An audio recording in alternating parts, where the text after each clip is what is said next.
Pulido bawat isa bago ilalapag para hindi mababasag. Kahit saan nyo man dalhin ako ay papalag para may suot na kalasag. Kahit saan mo ilapag tumitira ng paluwag.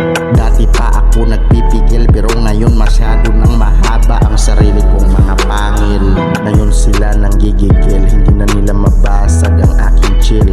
Lalo na pag-usapan karir, pagdating sa mga chikas ang lakas ng six a feel. Tabi-tabi na lang sa mga babaeng mistress, kasi ang loyalty nakaistilang palagi kay princess. Dahil hindi naman ako fuckboy, sawa na ako kumain ng taba ng baboy. Sino ba naman hindi mag-idol kay Pretty Boy? Pagdating sa talento, pangbihira na Pinoy.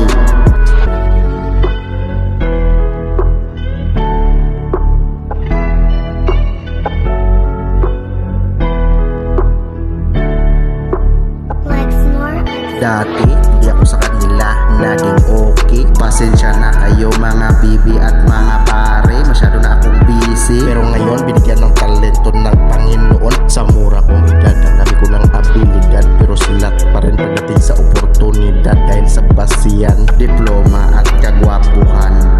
Sa batas, naging butas, hindi napatas. Dahil sa mga taong nakaupo na makapangyarihan na walang alam. Puro lang panglalamang sa mga tao na tingin nila sa amin. Kami mga mangmang.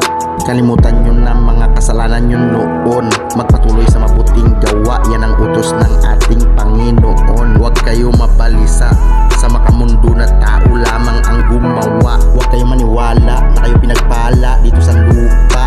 Iba yan ang kapalit pagdating sa langit. Ikaw ay mapaparusahan na sobrang masakit sa dagat-dagatan na apoy.